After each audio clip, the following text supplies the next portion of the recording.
আজকে হবে আমাদের স্যার এটা 5 কয়টা নম্বর পয়েন্ট অধ্যায়। করতে হবে? 5 নম্বর অধ্যায় quality costing, total quality management, management accounting system. দেখেন প্রত্যেকটা কোম্পানি কিন্তু তাদের প্রোডাক্টের কোয়ালিটি ধরে রাখার জন্য কোয়ালিটি ব্যয় নির্ধারণ করে। এবার কোয়ালিটি ব্যয়টা কন্ট্রোল করার জন্য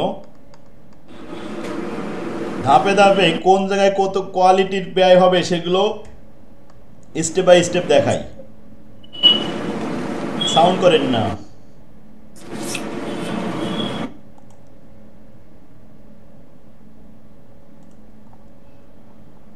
তাহলে কোয়ালিটি কস্টিং আমরা দেখাবো। এখানে টোটাল মিলে 6টা নিয়ম আছে। প্রথমে 1 নম্বরে আসেন, কোয়ালিটি কস্ট রিপোর্ট। রিপোর্ট তৈরি শিখাবো। এর 4টা স্টেপ আছে। এই রিপোর্টে প্রতিবেদনে 4টা স্টেপ দেখাবো। এরপরে হিডেন টাগসি ফর্মুলা, হিডেন লস দেখাবো। 3 নম্বরে গ্রাফ, এটা এক্স বার চার্ট দেখাতে হবে। 4 নম্বরে আর বার চার্ট দেখাতে হবে। 5 নম্বরে সি চার্ট, পি চার্ট দেখাতে হবে। 6 নম্বরে সি চার্ট দেখাতে হবে। তাহলে 3 4 5 6 এই সাইডটা হলো চার্ট দেখাতে হবে। আর উপরে 2টা সূত্র। উপরেরটা দেখেন, প্রথমে রিপোর্ট। রিপোর্ট তৈরি করতে গেলে 4টা step. For prevention cost, appraisal cost, internal ফেলার, এক্সটার্নাল ফেলার। এগুলো পাবো কোথায়? আমি এখানে লিখে দিছি যে প্রিভেনশন হলো প্রতিরোধমূলক ব্যয়। কাজ শুরু করার পূর্বেই কিন্তু কোন ফরম্যাট গুলো গুরুত্বপূর্ণ বেশি পঞ্চম অধ্যায়ের? সবগুলো। প্রথমে প্রিভেনশন, প্রতিরোধমূলক ব্যয়। আরে একটা একটা করে জয়েন্ট হচ্ছে, কি অবস্থা এগুলো?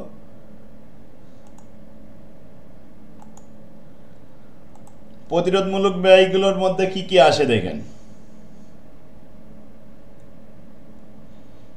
Quality engineering, quality testing, quality planning, quality reporting, quality audit, process engineering, তারপরে ডিজাইনিং ইঞ্জিনিয়ারিং, সাপ্লায়ার,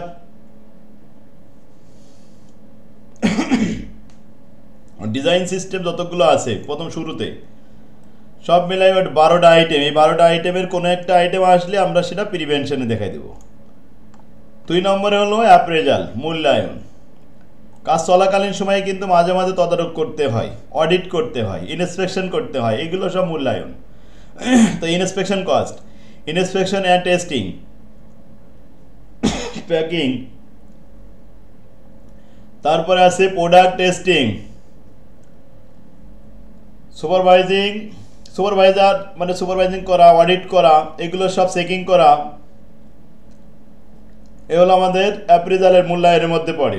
এরকম 9টা আইটেম আছে। 3 নম্বর হলো ইন্টারনাল ফেলার। কাজ চলাকালীন সময় অনেক সময় দেখা যায় কর্মচারীরা কিন্তু একটা প্রোডাক্ট নষ্ট করে ফেলে। তো সেখানে ধরা পড়ে যে নষ্ট হয়ে গেছে, এটাকে আবার ঠিক করতে হবে, তাহলে কোয়ালিটি ঠিক থাকবে। আর নাইলে যদি না ধরা পড়ে, ওটা যদি মার্কেটে চলে যায়, কোয়ালিটি কিন্তু লেস হবে। তখন মনে করবে এই কোম্পানির কোয়ালিটি ভালো না, কিছু কিছু পণ্য খারাপ থাকে। যেমন rework, retesting, reinspection, scrap, spoilage, investigation, material review, breakdown maintenance. এই 8টা আছে আমাদের ইন্টারনাল ফেলার, অভ্যন্তরীণ ব্যর্থতাজনিত যে ব্যয়গুলো হয়। এই যে কোয়ালিটি কস্টিংয়ের মধ্যে 3 নম্বর গেল। আর 4 নম্বর কি? এক্সটার্নাল ফেলার। কোম্পানির প্রোডাক্ট বিক্রি করার পরে এবার কাস্টমাররা ব্যবহার করবে। কিছু কিছু মোবাইল দেখেন আমরা ব্যবহার করতে হঠাৎ করে যদি হাতের থেকে পড়ে যায়, তাহলে কিন্তু সেটা নষ্ট হয়ে যায়। আবার কিছু কিছু মোবাইল সহজে নষ্ট হয় না, পানির ভিতরে পড়লেও দেখা যাচ্ছে সেটা হয়তো নষ্ট হচ্ছে না, আর কিছু নষ্ট হয়।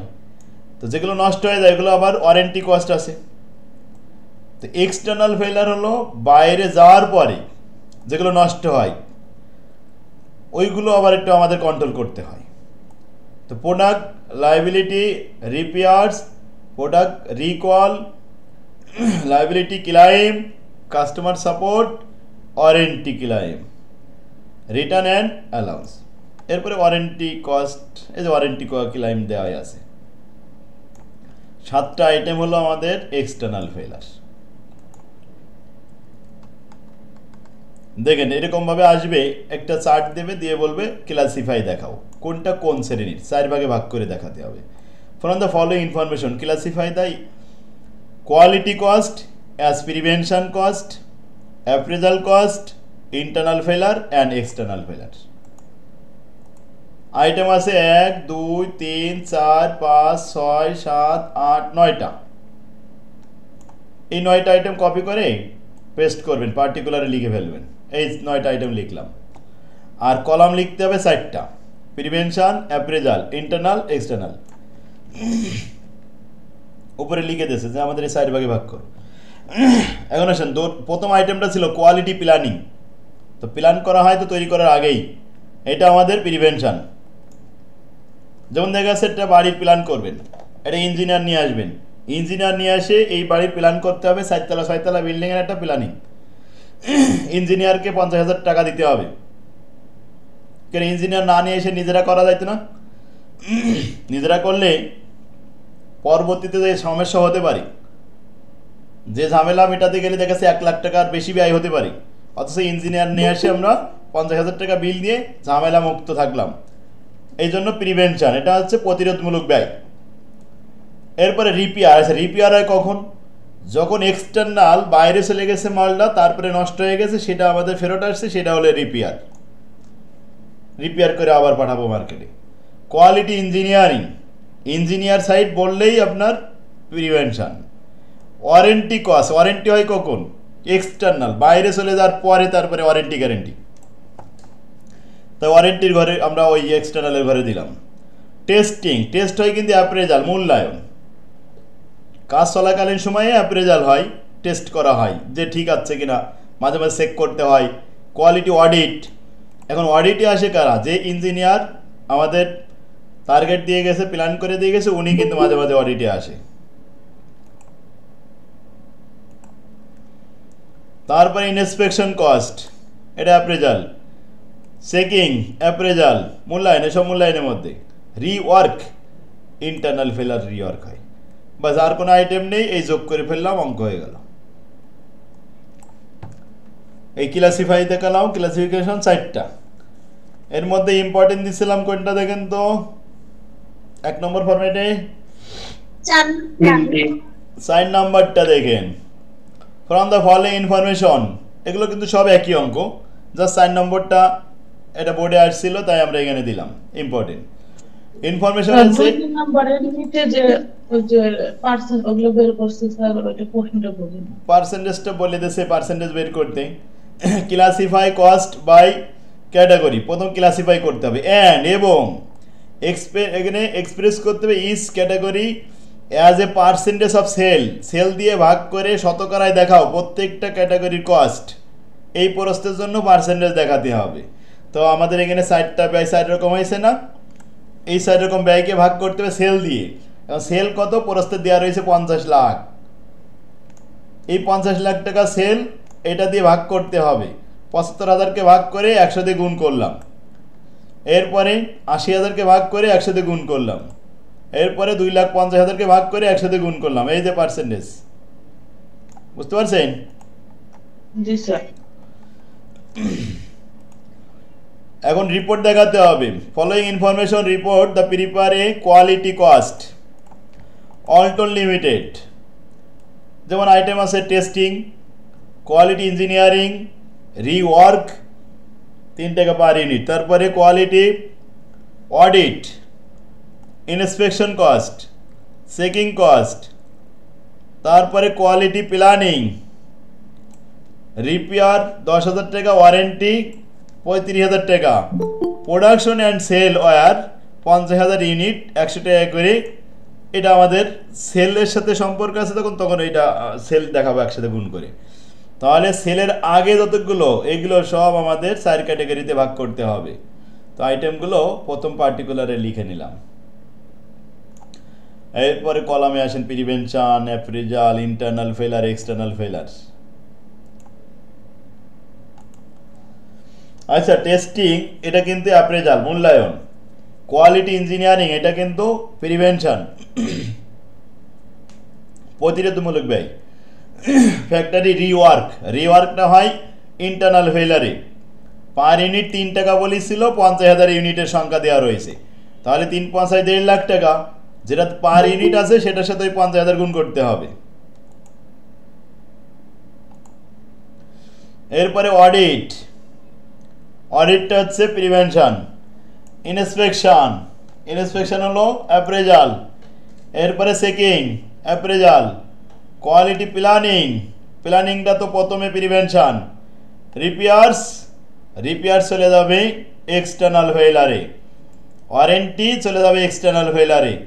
টোটাল কস্ট যোগ করে ফেললাম, ঠিক আছে।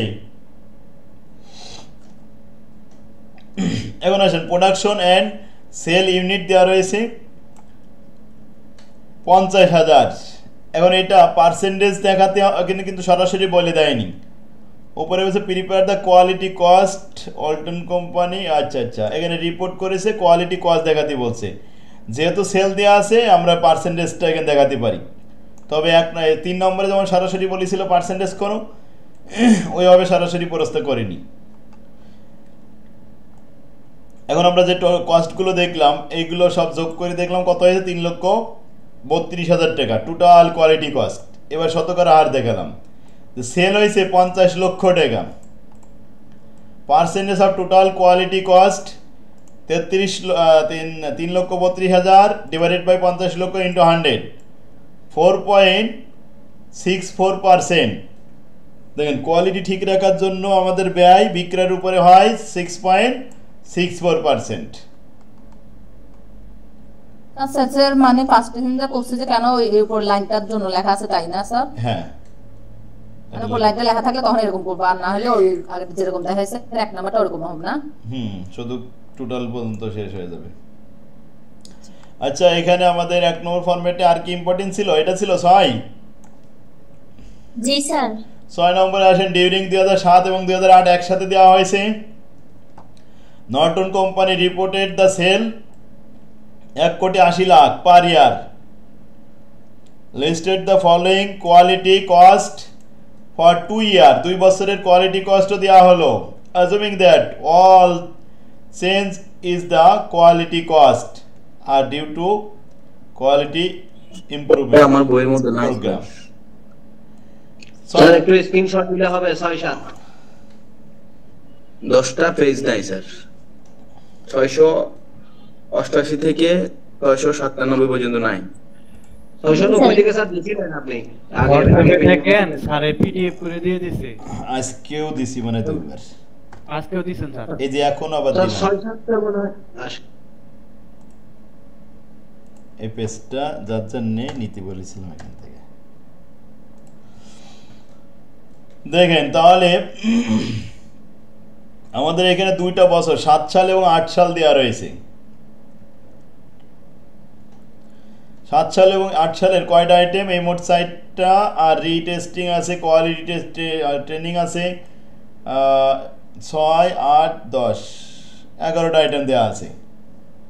এখন কি করতে হবে, প্রিপেয়ারে কোয়ালিটি কস্ট রিপোর্ট তৈরি করতে হবে ফার্স্ট ইয়ার।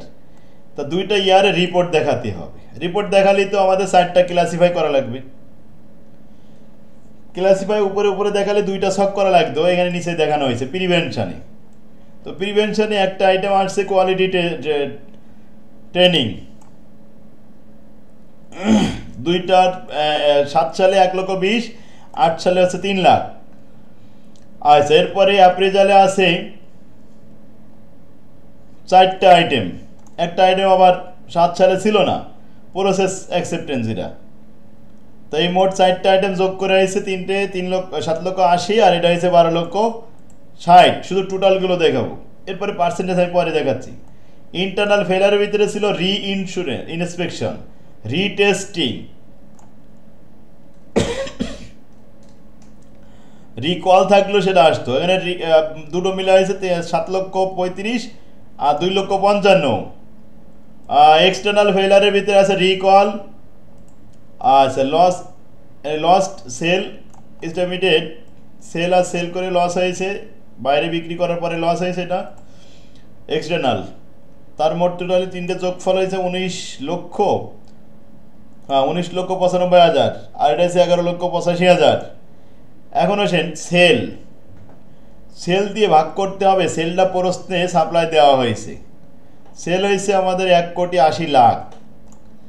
এই 1,80,00,000 টাকা বিক্রি করে যদি আমাদের প্রিভেনশন খরচ হয় 1,20,000, 1,20,000কে ক্যালকুলেটারে ভাগ করেন 1,80,00,000 দিয়ে ভাগ করে একসাথে গুণ করেন, দেখেন এই পার্সেন্টেজটা চলে আসবে 0.67%।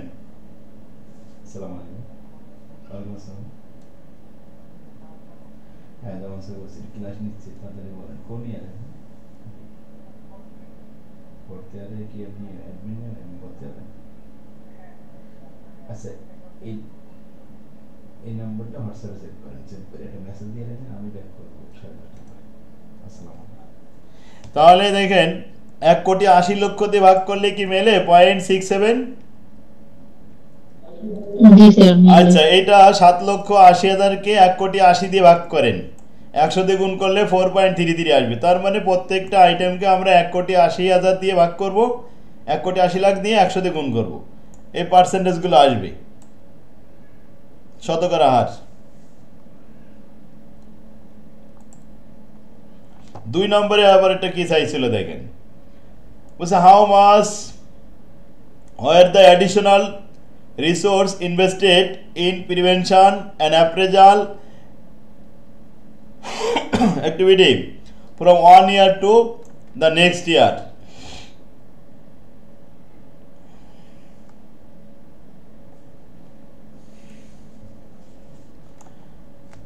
তাহলে প্রিভেনশন আর অ্যাপ্রেজাল দুইটা,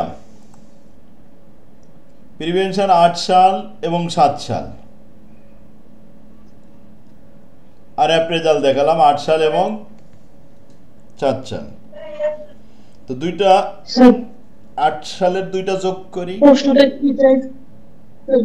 অ্যাডিশনাল মানে অতিরিক্ত, যে additional resource invested in the prevention and appraisal, এই দুইটা অ্যাক্টিভিটির মধ্যে অতিরিক্ত কতটুকু ইনক্রিজ হয়েছে খরচ 7 সালের তুলনায় 8 সালে কতটুকু বেশি খরচ হয়েছে দেখাচ্ছি।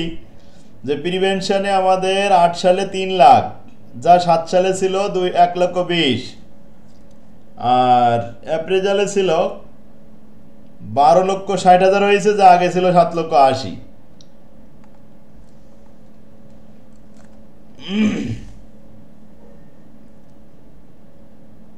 8 সালে 3 লক্ষ আর 12,60,000 দুটো যোগ করলাম, আর মাইনাস করলাম 1,20,000 আর 7,80,000 মাইনাস করলাম, এর ডিফারেন্স আসলো কত 6,60,000। এই হচ্ছে আমাদের অ্যাডিশনাল ইনক্রিজ হয়েছে যেটা।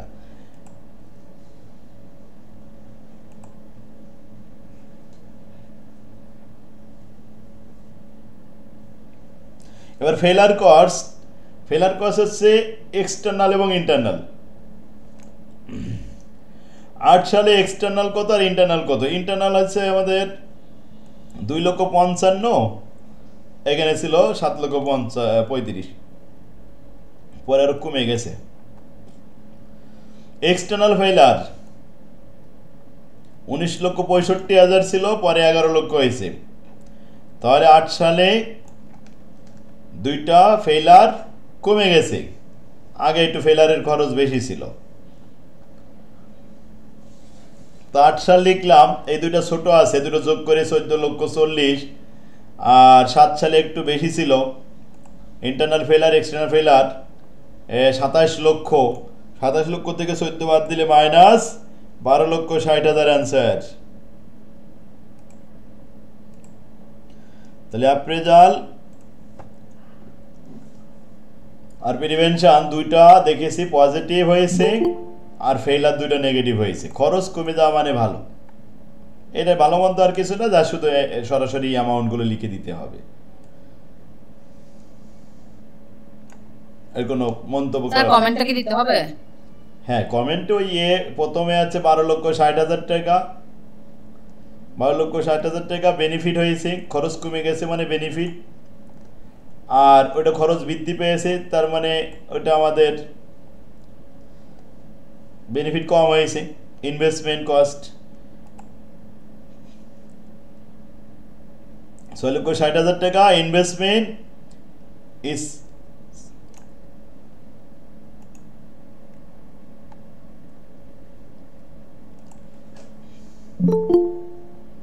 এখানে সাউন্ড করতেছে, কমেন্ট লিখে দিবেন এটা একটা। স্যার স্ক্রিনটা দেখা যাচ্ছে না। স্ক্রিন দেখা যায় না? নেট সমস্যা দেখা খালি হেন দেখা যাচ্ছে। আচ্ছা, না স্ক্রিন তো যদি না দেখা যায় একটু লিভ নিয়ে আবার জয়েন করতে আমাদের তো। আচ্ছা আমি রিফ্রেশ দিয়ে দিচ্ছি। স্যার এই অধ্যায় থেকে কয়টা প্রশ্ন থাকবে স্যার? এখান থেকে দুটো প্রশ্ন থাকবে, বি পার্ট আর সি পার্ট। অনেক সময় বি পার্টে একটু বেশিও থাকতে পারে, ছোট ছোট প্রশ্ন। এরপরে 20 সালে একটা 7 কলেজের আরো আছে। 8 নম্বরটা লাগবে না? 8 কি ছিল? 8 কই স্যার ইম্পর্টেন্ট 8 নম্বরটা দিছিলেন। 8 নম্বর আসেনি কোনোবার, ওটা দিয়ে রাখছিলাম, যদি পারেন তো করেন, চেষ্টা করেন, এটা পারলে ভালো। আর এটা 7 কলেজে আসছিল একটা, বেজ ইয়ার কারেন্ট ইয়ারের তুলনায় ছোট ছোট প্রশ্ন আছে 4টা।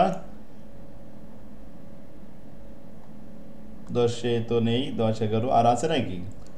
ও আরেকটা আছে, এই যে 11 নম্বর দেওয়া ছিল, গোরজম্যান কর্পোরেশন 15 সাল আর 14 সাল, classify the cost item, classify করতে হবে, প্রিভেনশন দেখাতে হবে, অ্যাপ্রেজাল দেখাতে হবে, ইন্টারনাল ফেইলার, এক্সটার্নাল ফেইলার, আইটেমগুলো অনেক বেশি। তারপরে table for ratio of is cost of quality, sir এত বড় অঙ্ক কি দিবে? এখন দিয়েছিল একবার, আইটেম একটু বেশি করে দিয়ে 15 সালে দিয়েছিল, এরপরে আর 16 দেয়নি, 17, 18, 19, 20 দেয়নি, 21 দেয়নি। এখন দেখি এটা কি জানি, তাই একটু দেখবেন। এটা তো প্রিভেনশনে যে আইটেমগুলো যাবে একটু লিখবেন, লিখে দুটো রিকোয়ারমেন্ট তো দেখেন, এটা সেল দিয়ে ভাগ করে কস্টগুলোরে পার্সেন্টেজ বানাবেন। এটা 15 সালের জন্য আর এটা 16 সালের জন্য।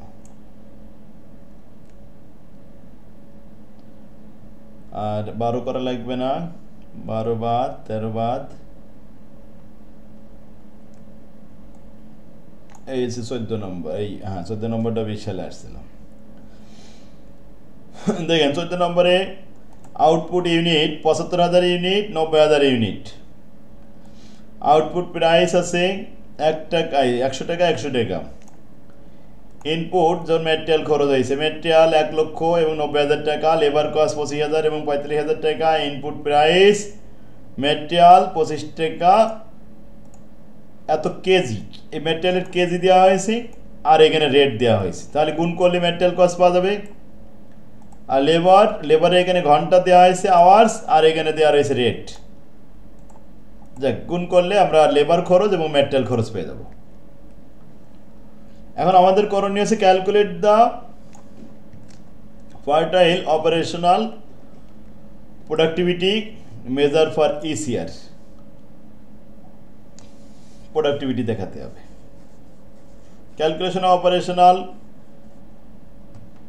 প্রোডাক্টিভিটি ম্যাটেরিয়াল হচ্ছে 75,000 কেজি, না 75,000 ভাগ 1 লক্ষ ইউনিট। ও ইউনিটের সংখ্যা দেখাচ্ছে, পার ইউনিটের কস্ট দেখানোর জন্য। 75,000 ইউনিটের জন্য 1 লক্ষ ইউনিট লাগে, 1 লক্ষ কেজি লাগে, তাহলে এক একটা ইউনিটের পারপাসে কত ব্যয় হয়? 75,000 ভাগ 1 লক্ষ, তাহলে এটা 0.75 কেজি। আর 90,000 ভাগ 90,000, তাহলে 1 কেজি। লেবার কত ঘন্টা লাগে? 75 ভাগ 25,000, 3 ঘন্টা। আর এখানে 90 ভাগ 45, 2 ঘন্টা।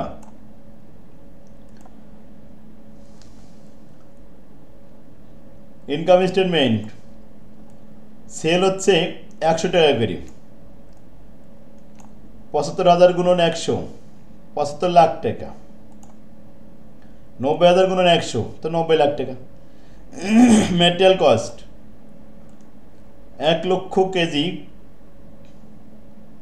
25 টাকা দরে 25 লক্ষ টাকা, আর 90,000 গুণন 30 27 লক্ষ টাকা, এটা আমাদের ব্যয়। লেবার কস্ট 25,000 ইউনিট, 25,000 আওয়ার্স, 40 টাকা রেট, আর এটা ছিল 25 টাকা রেট। হ্যাঁ, আর এই পেশা 40 টাকা 45,000, তো 45,000 গুণ 40 কত আসে? 18 লক্ষ টাকা। সেলস রেভিনিউ থেকে cost, material cost, labour cost দুটো বাদ দিলে প্রফিট থাকবে আমাদের 40 লক্ষ এবং 45 লক্ষ টাকা। 3 নম্বরে calculate the change in profit attributable to productivity change. তাহলে চেঞ্জ ইন ইনকাম, ইনকামের ভিতরে পার্থক্য হয়েছে, কারেন্ট ইয়ারে 45, বেজ ইয়ারে ছিল 40, তো 5,000 টাকা পার্থক্য। পরে প্রফিট বেড়েছে 5,000 না 5 লাখ, 5 লাখ টাকা প্রফিট বেড়েছে। ক্যালকুলেশন অফ প্রফিট, এখন আসেন 1 লক্ষ, ম্যাটেরিয়াল আছে 1,20,000 আর লেবার আছে 30,000, প্রাইস দিয়ে গুণ করতে হবে। ম্যাটেরিয়াল ছিল 3 টাকা, 3 বরং 36, বেস হচ্ছে 3 টাকা, লেবার রেট আছে 2 টাকা, 30 দুগুণে 60, প্রাইস, আচ্ছা প্রাইস একটু ওয়ার্কিং দেখতে, ম্যাটেরিয়ালটা ওয়ার্কিং করলে কত আসে? 1,20,000-ই আসছে। 90,000 ভাগ 0.75,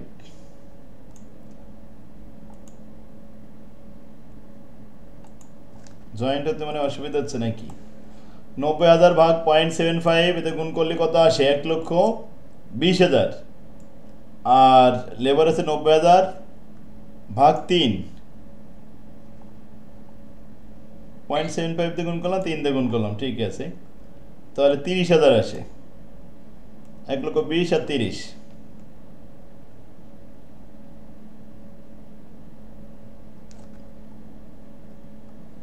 আচ্ছা আপনাদের 1 মিনিট।